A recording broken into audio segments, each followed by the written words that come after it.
Hello and welcome back to Cooking the Books with me, Gilly Smith, the podcast which takes us through 4 food moments from the books of our favourite food writers. It's about all of life through the prism of food. And this week I'm with Diana Henry. It was always wanting to go other places. At the back of our garden in Port Stewart, where I grew up, I really thought it was a sort of wheat field. But at the end of it, I thought definitely America was over that horizon.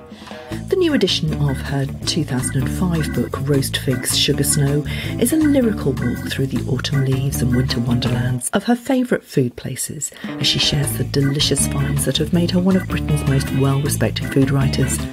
It's a book that makes you feel warm to your bones. But Diana has been dogged by depression for years and has faced some major life challenges, including cheating death very recently. I was fascinated in how she created such a work of joy. But first I asked her what the idea was behind a new edition of this 18-year-old classic. I think that book and Crazy Water Pickled Lemons, which were 2 very early books, were very distinctive, and they were published when nobody really knew who I was. So I thought there was a new audience that would love them, and I'd always intended that they would be reissued. And I was able also to kind of certainly with Roast Figs, any recipe that anyone had ever written to me about, they were retested. So I don't think I've ever had a book which I think this is completely perfect. Nothing could go wrong in this book at all. Which makes me great, even when I kind of skim through it myself and think, that recipe. So, and I think it hasn't dated at all. I mean, maybe the photography has slightly, although that's debatable. And I don't think the recipes have. I just think it will not go on forever because we're eating more vegetables and stuff like that. And a lot of the food is from places that were kind of cut off because they're in mountainous regions or something like that. But that's what makes them really special. I mean, the world has changed, obviously. A lot of those recipes probably haven't changed much, but you've changed. Your place on the world stage has changed. You are now an incredibly well-known and highly respected food writer. You have certainly got quite a sort of a regal quality about you. Your new Instagram fans, your new people coming to this book possibly for the first time, how do you think that they will read you? The thing is, I think more people read me as I did some more commercial books like From the Oven to the Table and Simple and that kind of thing. And Roast Figs is quite a literary kind of book, so I don't think they necessarily see me that way. But I would hope they would be kind of drawn in by the recipes because they should be confident that they work. And then see, I mean, I didn't think about this wasn't the reason to do it, but then they might learn a bit more about me from that book. I mean, I'm not the same person. It was kind of funny when I read it again. I thought, oh my God, it's so earnest. Because it is really earnest. It's really kind of heart on sleeve. But that's sincere. That's what I was like at the time. I seem young. I actually thought it was quite good when I read it again. And I hadn't read it for years. I'd cooked out of it, but not read the actual essay. I thought, oh, you were really pretty good for that stage of your career, actually. And I felt, in fact, the book that I'm working on at the minute, it sort of helped because I thought, I knew nothing when I wrote that book, really. I just wrote the book that I wanted to write. Well, what you did know, and what's really interesting, and you haven't actually said this in your answer, is it's about travel, but more it's about place. It's not about going to places. It's not about the destination. It's what happens. It's that liminal quality that real travel, when you observe with travel, really gives you. And match that with your sort of literary, cerebral, kind of Oxford University literature graduate mind. That's what that book is. I wonder if anyone's picking that up and giving you that back in the wonderful social media feedback. I think I write quite a lot about place anyway in the introductions to recipes because I think partly what I do is curate recipes as well as create new ones. So I think I often have a kind of sense of place in what I write in the Telegraph or in the books. So I think in some ways that won't be a shock. There'll just be more of it. And then the one I'm working on now, which won't be out for quite a while, is kind of off the back of Roast Figs, Sugar Snow. It's called North. And I've been working on that. Well, it'll be nearly 25 years by the time it comes out. And all of that is travelling. But I've not done it in the way that, okay, I'm a writer, I'm going off now for 6 months. I mean, I had children, those trips are expensive. So I would do them in school holidays and have terms and that kind of thing. And I mean, Ted, that my oldest is 25 now and he's a doctor, but you know, he was being dragged around at 2 years old, late at night actually, between kind of like clubs and coffee houses in Vienna. And he's got no memory of it at all, except he remembers the train set that I wouldn't buy him on that trip. It was like, Christ, Ted, how do we get that home with everything else? So I think place is incredibly important to me. It is, but it's what place does to you that I think comes over so strongly in the book. You know, you go to a place and you do your due diligence, you do all the history and stuff, but then you observe. And it is those notebooks full of those tiny, tiny little details that really make those. And it's not even necessarily the recipes, because actually it's the stories behind the recipes that I love to read, that takes me to that place. But it also takes me to your place. It takes me to your experience of that place. And that's what I get as a reader of Diana Henry.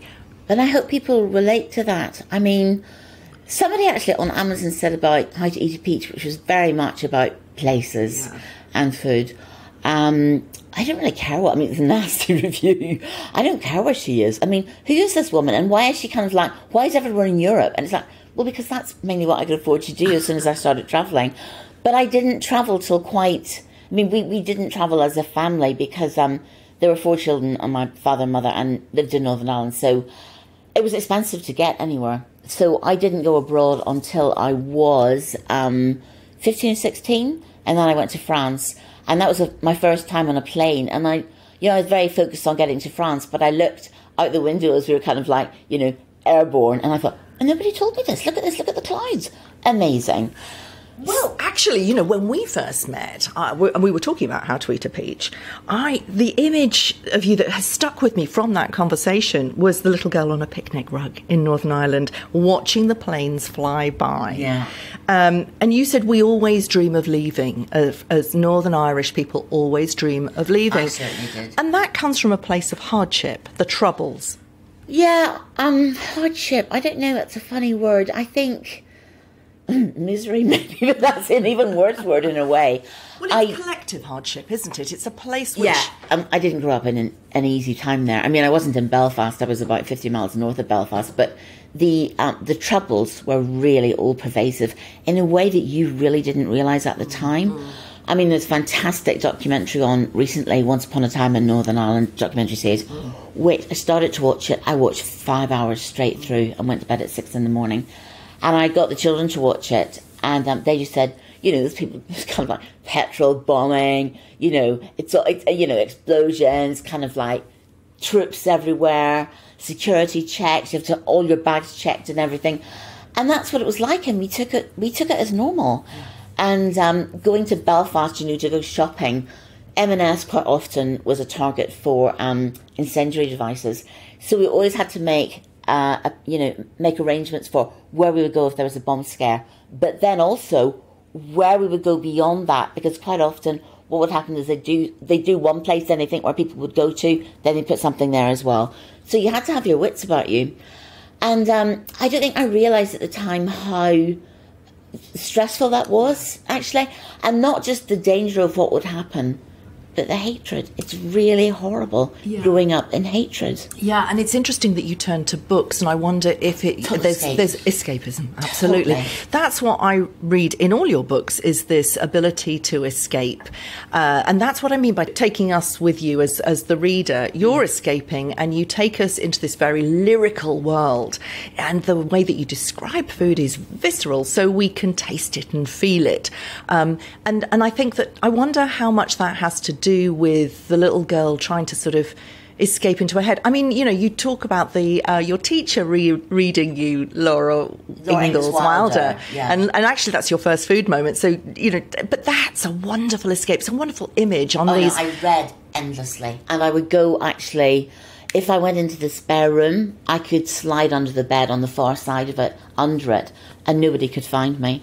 And I read, it was easy for me to go through 4 books a week. And they were kind of like, they weren't always in other places, but the places did. That was an important part of the book to me. I mean, I used to read things about lumberjacks and that kind of thing. I read a lot of stuff that was set in America, funny enough, and I don't know whether that was deliberate or just that was coincidental. And then there's a lovely book called Miss Happiness and Miss Flower by Rimmer Godden, which is about it's about Japan, really, our Japanese dolls. And I've never been there yet, but that's in my mind because, well, I have to go there because I read that book when I was little. It's already in your head. Absolutely. Take us to your first food moment, which is that book that actually is the inspiration for the name of the book. Little House in the Big Woods was the first one that we were read, and it was read by my kind of like P6 teacher, and we were allowed to put, I can just remember it happening on kind of like afternoons when it was getting, that is 10.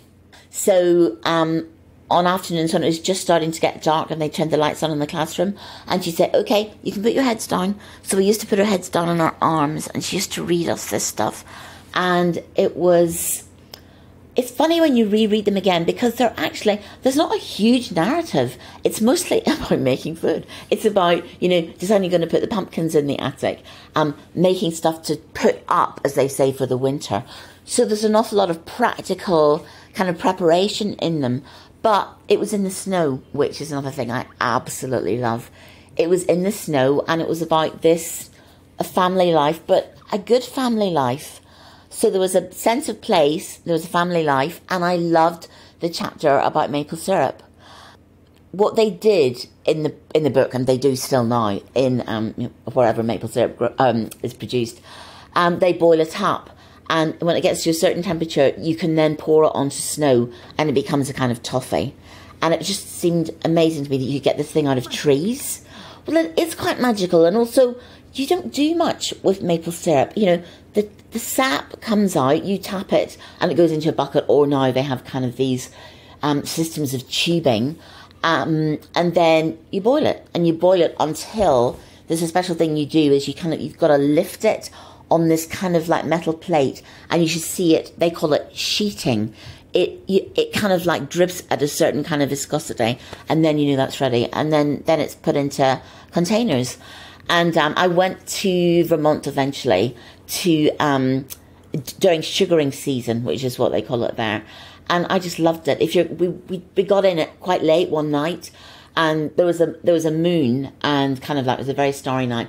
But you could see that thing that Robert Frost has written about the silver buckets, kind of like you can see them in the snow, and you can see the shadow they create.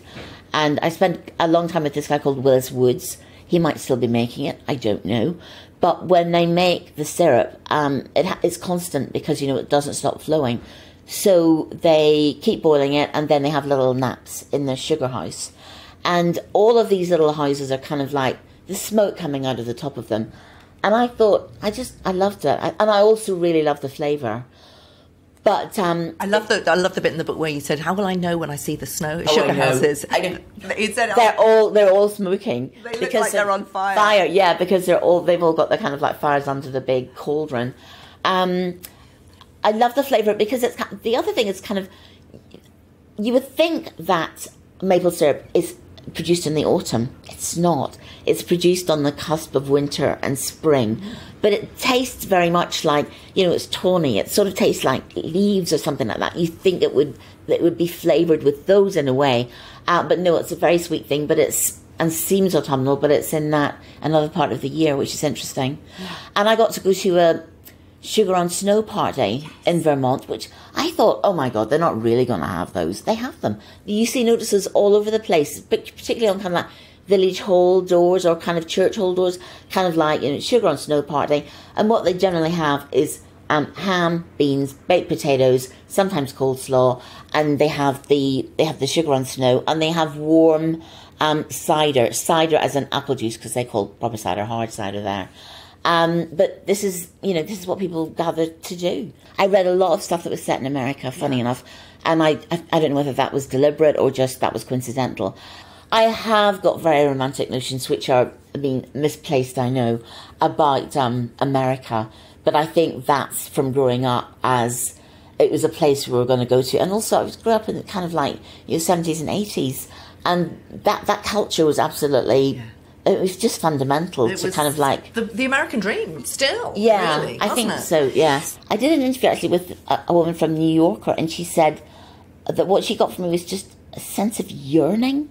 And I definitely have that. I don't know whether it's positive or negative, because it's about escape, but it's also dreaming. about the wonderfulness of out there. Yeah, it's the dreaming as the little girl on the picnic rug. Yeah, I mean, I was always wanting to go other places. Yeah. I mean, at the back of our garden in Port Stewart, where I grew up, I really thought it was a sort of wheat field, but at the end of it, I thought definitely America was over that horizon.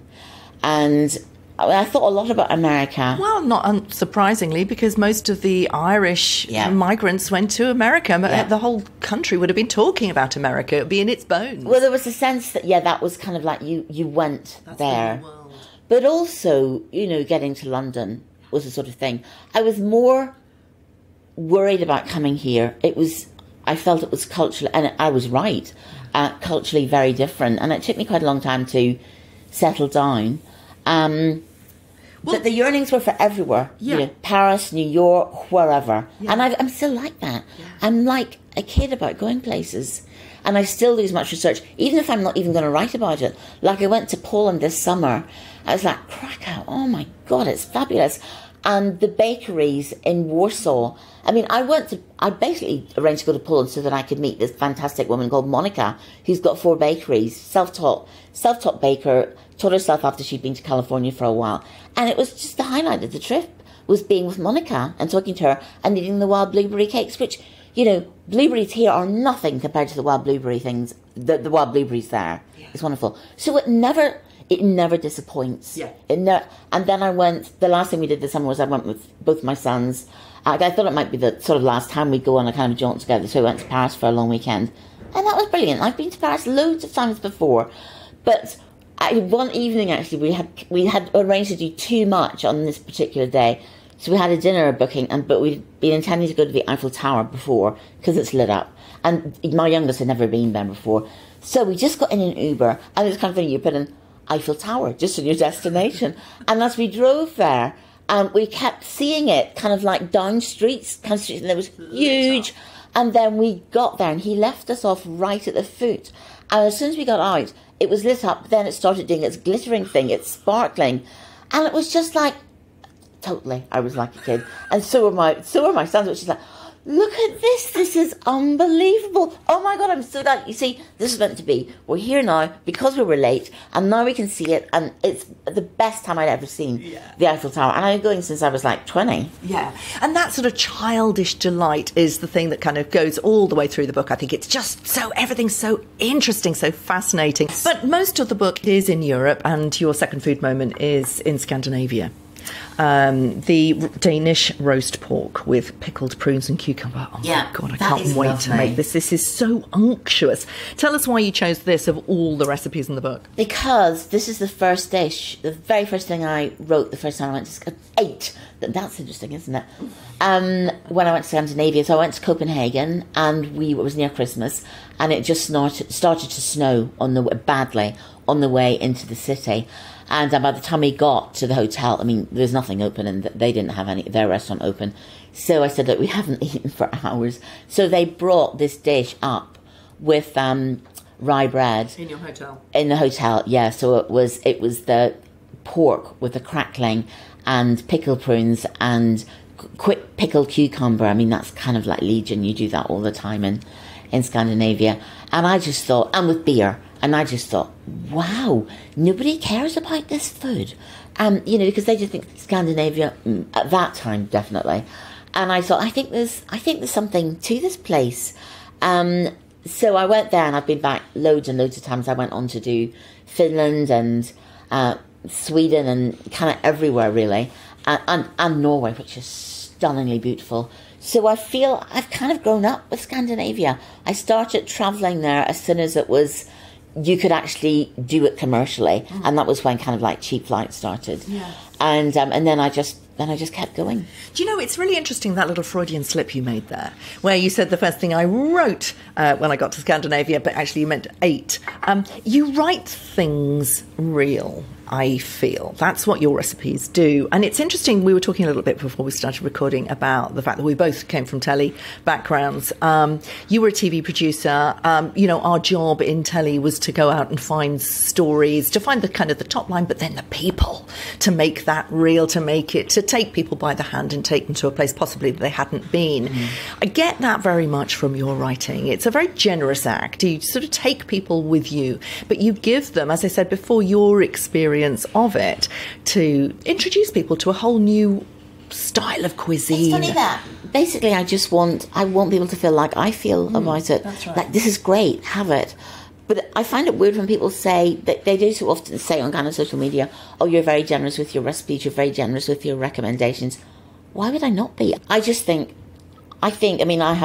suffer from depression, so that there's another side to me.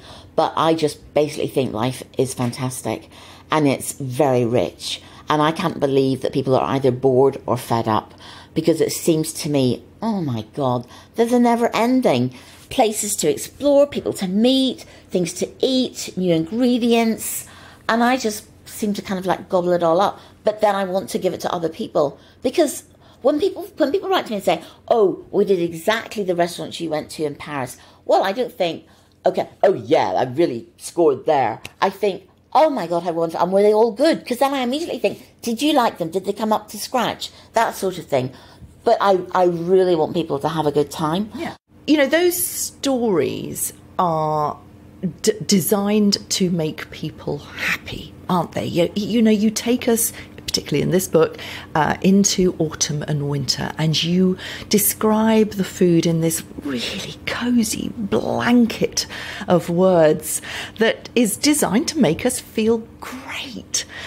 I'm careful though, I think, because I don't want to write purple prose.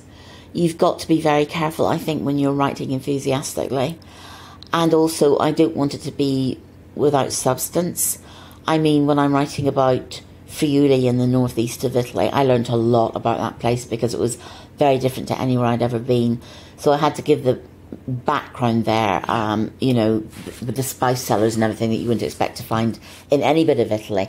So it's not just the loveliness of anywhere, it's kind of like the depth of places as well. Absolutely, and this is your third food moment, actually, so do tell us about the rich history of Friuli and how you got snowed in there. Oh my God. Well, we'd been in the Dolomites, and the kind of like the next stage was to go further up north. And Friuli, I'd never really heard about it. In the northeast, and it borders Austria, and there's snow, and it's the densest growth of beech trees anywhere in Europe, actually. And it turned out to be completely delightful. I mean, very untouristy, very, very regional. I mean, I did, yes, the first day was quite tough in that we drove to Friuli, and we still had probably about 2 hours to go, and we had an altercation with a snowplow, which meant that the car was a write-off, actually. So that was not a good experience. But when you're on these things, I don't know, you're in a slightly different world, because you're off to kind of try things out, and yes, so that wasn't something I expected, but that was an experience. And we ended up staying in this inn in Sauris that I'd booked. And Sauris is very interesting because it's very famous for its smoked food. But the food there is completely different. You might expect, it is more Germanic, more kind of like connected to Austria. And that area was a kind of like a bit of a channel in the Austro-Hungarian Empire, where the men from there were spice sellers, famously. So they would go off during the season, and they would take spices with them, and then they would come back. And it's about the only place, I'm sure it's the only place in Italy where so many spices are used with pasta. There's one pasta dish, it's stuffed pasta and 13 different spices in it. And I had it when I was there. And it tastes kind of like medieval, but it's basically because the women had to use those spices up because they wouldn't be able to be taken out again. They have poppy seeds, there's wild horseradish. The first thing we ate was smoked goose, cold smoked goose, with leaves. And then we had goulash, and Friuli has its own version. And then we had their version of strudel, which is gobana, so that was different as well. So there was just great things to discover there. I mean, that part of northeast Italy has always, since medieval times, as you say, been really open to influence. I mean, the Jews of Venice, for a start, Jews coming from all over the world. And as you say, it's full of lots of influences from all over the northern hemisphere. But the recipe that you've chosen, which is the tagliatelle with roast pumpkin, ricotta and smoked cheese, is actually something that you've made yourself. And this is something I had there, but I had it there not with fresh ricotta and then some kind of smoked cheese. I had it with smoked ricotta. And you don't get that here very easily. So I came home and that was the dish that I made instead of the one that I'd done there. And actually, in some ways, I like it better. I don't think there's anything wrong with that. To travel around and be inspired, and you have then to find other ingredients to make it. And sometimes you end up with something that you like better. I mean, it's not Friulian anymore, but it's inspired by there. And it's a lovely dish. I love pumpkin as well. I'm a massive, oh my God. You write a lot about that. I mean, you've taken a season, or 2 seasons, autumn and winter, to pull all these recipes together. And it's about connection. This is a very comforting experience, isn't it? Your 4th food moment, it's Christmas bread and butter pudding.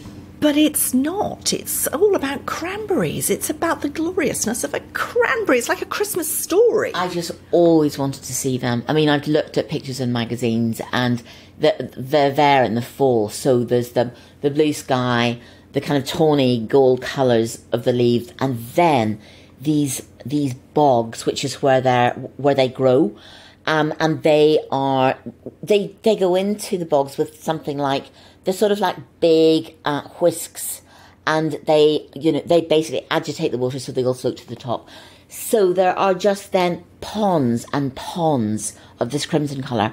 And I mean, you can't quite believe it because they're so stunning. And that was one of the great things that I did in research for this book. I wanted to see cranberries. I went to Cape Cod. It was terrific. And I'm very fond of the little cranberry because, there's a limited amount of winter fruit, and the cranberry could be one that keeps on going till spring.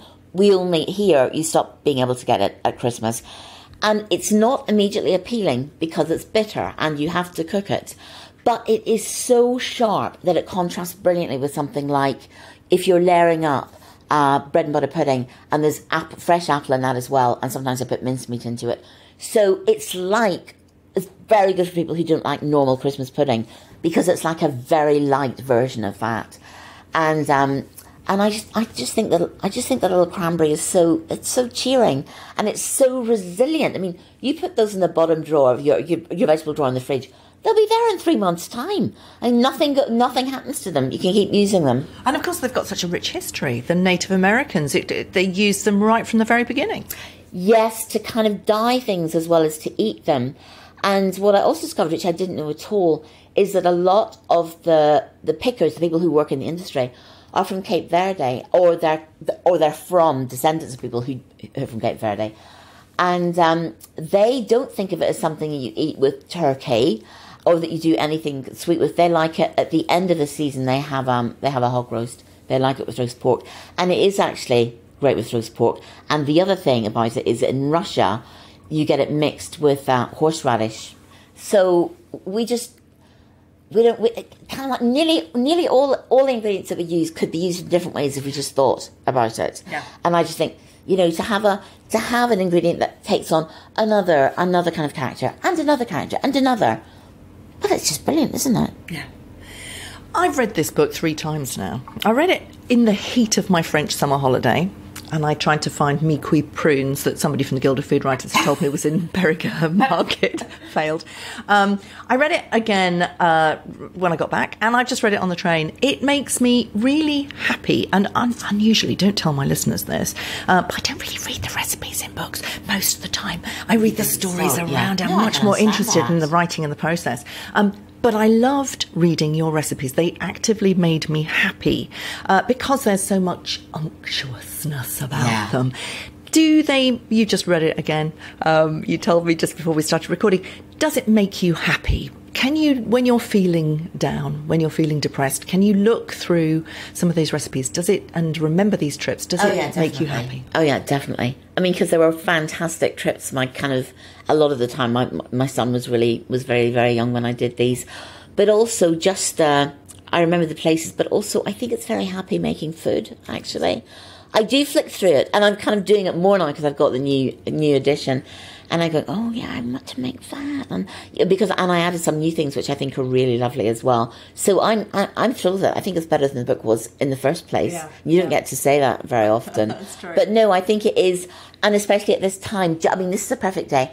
It's kind of golden light, just starting to get cold though, because it's the 6th of October, and I think to be carried through autumn and winter with this stuff, because winter we talk about it in a negative way, and the Scandinavians, food for them is their antidote to darkness. Yeah. And that's why they have their candles, they have their cinnamon buns, they have everything.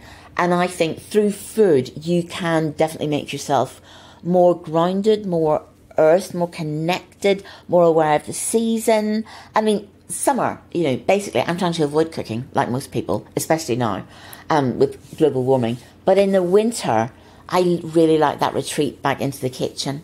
And I probably invite people around more in the autumn and winter than I do at other times of the year, because it's about getting around the table. I mean, last night I just made, my son was going back up to his hospital where he works, and he does all this kind of meal prep stuff because he doesn't want to buy sandwiches. He thinks he should be eating proper food. Yeah, I did a good job there.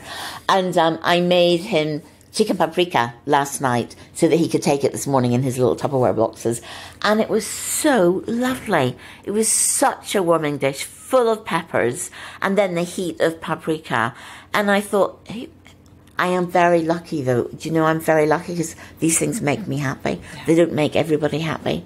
Yeah. I think that there's a dichotomy, isn't there, between sort of hardship, misery, or whatever you want to call it, which leads to depression very often, and the pleasure of eating, writing about food, feeding people. And I think that they are two sides of the same coin in many ways. I mean, you have been through some really, really testing times recently.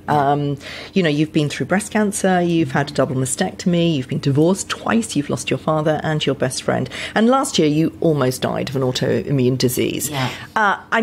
Couple that with depression anyway. How are you feeling as you approach your 60th birthday? I think I'm the happiest I've ever been, to be quite honest with you. A lot of the time you spend kind of like, certainly when I was in television, it was always about getting there. You had to do a more difficult series or a more difficult program. And I'm not at that stage of life anymore. And also, kind of things with my children have eased up because they're not there. They don't need constant attention. But at the same time, they're grown-ups and they're lovely people. So I'm very, very happy about that. And nearly dying is not necessarily a bad thing. I mean, I already had a thing when I suffered from depression, which I did a lot during my late teens and 20s. You just want life to be normal. That was what can't my life just be normal? Do I have to struggle with this? And I would do it for periods every day. And then it would kind of go away again until it would come back. And basically, over the years, I've managed to get on top of that. I mean, I do have bad days, and it's generally when I'm too tired. But the thing, if you've suffered from depression or you've had really tough stuff like that, you just want ordinary life and you really appreciate it. So you've got that, and then I nearly died. How thrilled are you going to be to now be able to have a quite ordinary life of not struggling with depression and having kind of like, cheated death and being back with my children and back doing all the things I want to do. I mean, seriously, there's a leak in my kitchen roof at the minute. The garden looks awful. But I said to my sister yesterday, yeah, but my God, look, the weather's beautiful. Ted and Gillies are really happy. I'm busy doing a new book. I mean, how good does it get? Thanks for listening. If you love this podcast, please do go to Apple Podcasts and rate and review it. And then you can head over to my Substack, where you'll find more in extra bites from Diana Henry. Just click the link in the show notes, and I'll see you next week.